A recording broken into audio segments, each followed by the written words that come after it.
Welcome everybody to SiGMA TV. I'm Curtis Roach, and today I'm thrilled to be joined by Scott Canny, former CEO of bet.co.za and general manager of leading operator greatodds.com.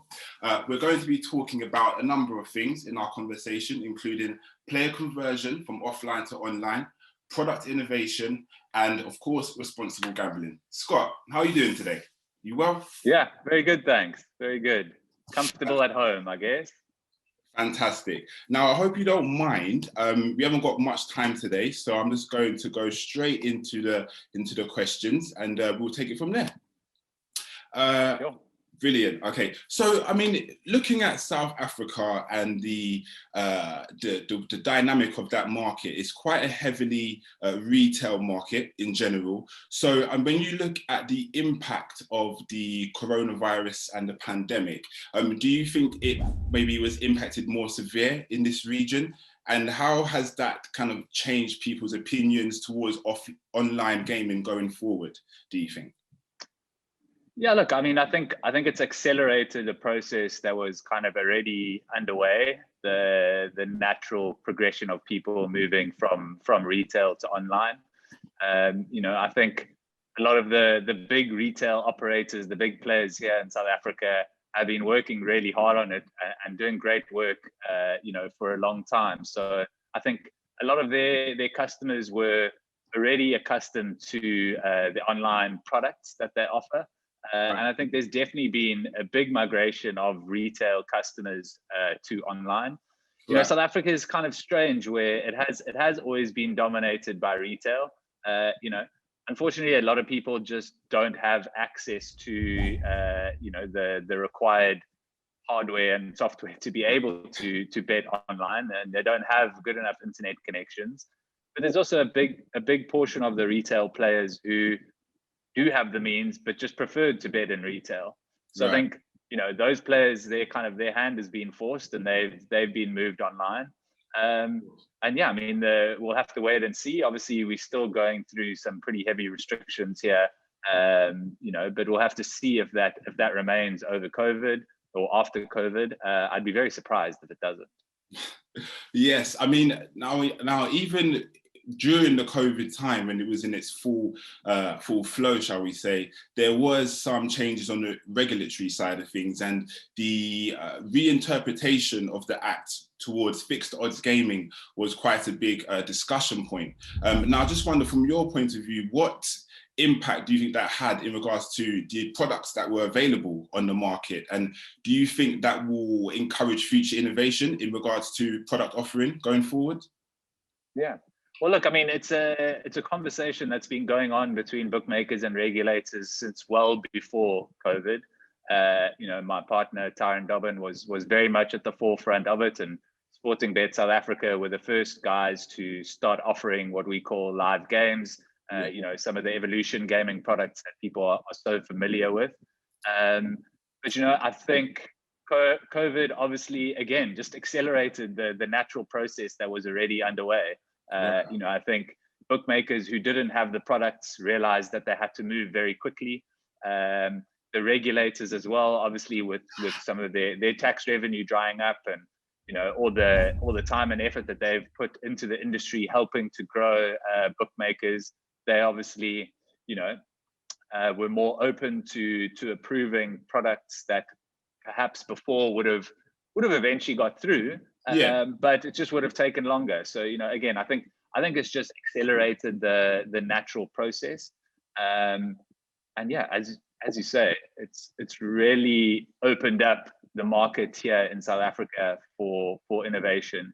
Kind of the interpretation of the law being that, bookmakers can take fixed odds bets on any real world event. So obviously now with broadband internet and all these kind of live video streamed games that you can get from all over, that means that there's plenty of options there. All it takes is going to a conference like SiGMA to see all these products that are out there, all this innovation, and there's a lot of opportunity for smart bookmakers to go and find these products and be the first to market. And that's why, like I say, Tyron Tyron at Sportingbet was kind of at the forefront of all of it, and Sportingbet have done really well on the back of being the first guys to offer it. And now everyone else has come in very aggressively, and you can see some of the, the big players now. If you're watching ads on TV and stuff, they aren't really advertising sports betting anymore. They're pushing the live games, and I think they will continue to do so. As that market's really just taken off, and I think for a lot of bookmakers in the space of a few months, they're probably turning over as much, if not more, money on the live games than they are on sport. Right. Okay. Now it's interesting that you bring that up as well, because what I was going to also ask you about was the impact of the lack of live sports last year and what that's kind of done to the market in terms of looking into other products that are actually, because I think when people think about online gaming, sports betting is usually the first thing that comes to mind. And other people have mentioned that too. And I just wonder, from your point of view, what other products in online gaming are, growing in popularity, are really showing that, potential for growth in the market? Yeah, well, I mean, like I said, the kind of live game draws, the evolution type products. There are also some virtual games which have started being approved now. Those are also very popular and obviously ongoing 24/7. So you don't need any sport to be happening for that to be available. Yeah.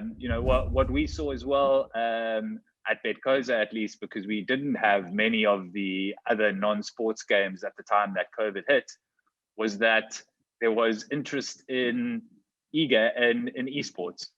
Right.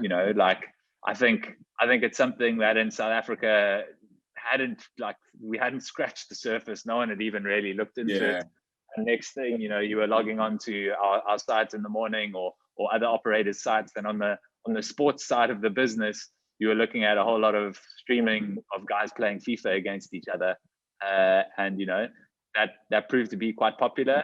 And as I say, it's ongoing 24/7. So that allows guys to keep turning their money and to keep playing. Of course. And just on that, do you think, of course, that was definitely encouraged by the lack of live sport, but do you think that's a trend in regards to something like esports that may continue? Or do you think that it will kind of recede back to the normal levels now that, live sports back on TV and things like that? What do you think? Yeah. Look, I think it is largely going to return back to normal. I don't particularly see esports taking off in South Africa. Right. But at the same time, like I said, I think it kind of more than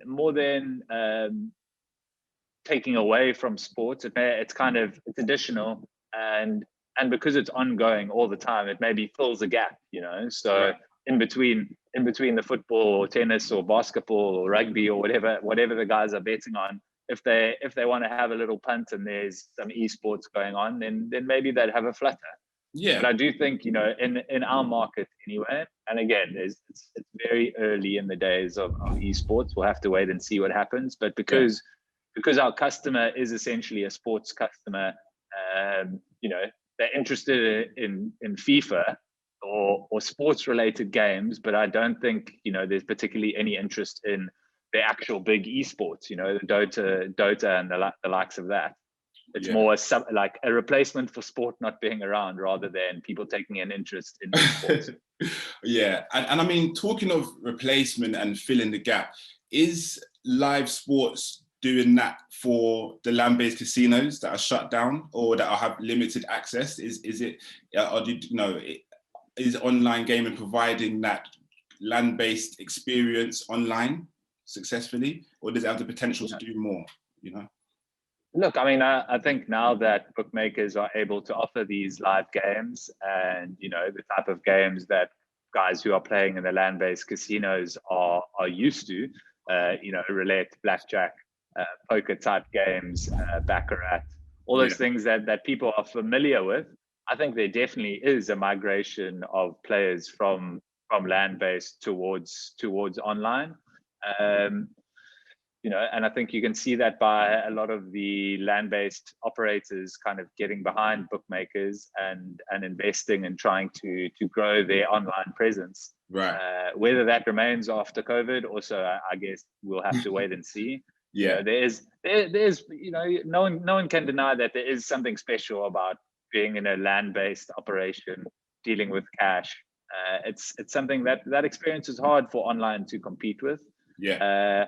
But again, I think a lot of people also enjoy the convenience of just being able to do it online. And we've certainly seen the live gaming market grow very, very quickly in South Africa. I see. Okay, so I suppose my last question, we can't really talk about the iGaming market without mentioning responsible gambling. And, it's always high on the agenda. And I just wonder, what developments have there been in South Africa in regards to player protection? We've seen a lot of self-regulation of operators in Europe in regards to, things like not advertising on football kits and things such as that. Is that something that you think will be reflected in the South African region, or how do you see the future moving in that regard? Yeah. Well, look, I mean, South Africa is definitely behind the curve in terms of where the UK and Europe and other territories are. Yeah. That said, the operators are definitely self-regulating. A lot of operators now are offering kind of limiting tools, so limiting your stakes, limiting your deposits, having timeouts, self-exclusions, all the kind of online tools that are enforced by regulation in the UK. People in South Africa are starting to offer those anyway, even though it's not required. Right. Our regulations around responsible gambling are a little bit backward at the moment, but the gambling boards have really shown an appetite to try and bring that forward, Right. and leverage the advantages that online has around data collection and monitoring play and spotting patterns and being able to stop people who are betting beyond their means. Again, it's not yet enforced by the legislation, but bookmakers are being proactive about it, and I think as soon as the regulators can, they will try and bring things a bit more up to speed. Is there enough collaboration between the stakeholders in industry, i.e. the operators and the regulators, like working together? Do you think this could be done more, or is it at a good level already in terms of collaboration? Look, I think I can only really speak on behalf of bookmakers, and I know that there really is a healthy dialogue. I've mainly operated through the Western Cape Gambling and Racing Board. I've always had great relationships with them. I served as the vice chair on the Western Cape Bookmakers Association. We have an excellent relationship with them. So there's definitely a willingness to work together and collaborate. Obviously sometimes we do butt heads, but that's just business. That doesn't matter if you're a regulator or an operator or a supplier. We're going to butt heads every now and then, but that's part of the game. Of course. Okay. Well, Scott, thank you so much for your time today. I wish we could talk for longer, but that's all we have time for. So thank you very much for your insight. And thank you everyone for watching, and we'll see you next time on SiGMA TV.